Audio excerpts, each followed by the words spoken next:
మనం మాట్లాడకపోతే చరిత్ర. పరకామణి కేసు విషయంపై బీఆర్ఎస్ నేతలు చేసిన ఆరోపణలు షాప్ చైర్మన్ రవినాయుడు తీవ్రంగా ఖండించారు.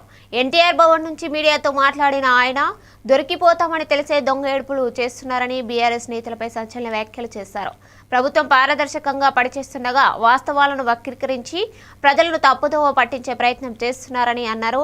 పరకామణి కేసు విచారణ పూర్తిగా న్యాయపరమైన పద్ధతిలో సాగుతుందని, ఎవరి ఒత్తిడికి లొంగకుండా నిజాన్ని బయటకు తీసుకురావడమే ప్రభుత్వ లక్ష్యమని రవినాయుడు తెలిపారు.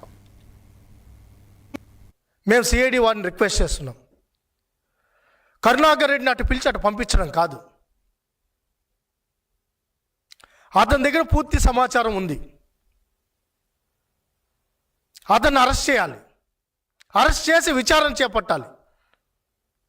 అలా కాదు ఆయన ఏదో టీ దాగేదానికి వచ్చిట్టు మళ్ళీ మీడియా మీద దుమ్మెత్తి పోస్తున్నాడు.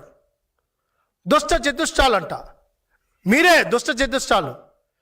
సుబ్బారెడ్డి టీటీడీ పట్టిన దరిద్రం, నువ్వు టీటీడీ పట్టిన దరిద్రం.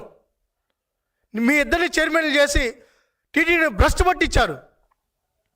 బాధేసింది. స్వామివారి పవిత్రతను మంట కలిపారు మీరు. స్వామివారిని రాజకీయాలకు వాడుకుంటున్నారు మీరు.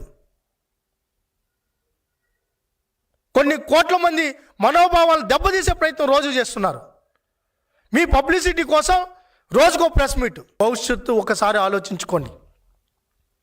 ఇప్పటికైనా బేషత్తుగా మీరు ఏదైతే రవికుమార్ దగ్గర, రవికుమార్ బంధువుల దగ్గర, రవికుమార్ బామార్ది దగ్గర, రవికుమార్ బినామీల దగ్గర ఏదైతే అప్పనంగా కొట్టేశారో ఆస్తులన్నీ సిఐడికి అప్పగించి మీరు సరెండర్ అవ్వాలి. కానీ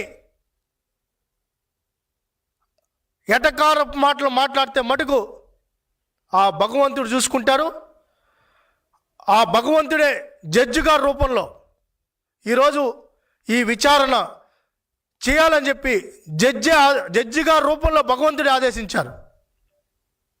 అయిపోయింది అనుకున్నారు. పరకామణి జోలికి, కేసు జోలికి ఇంకెవరు రారనుకున్నారు.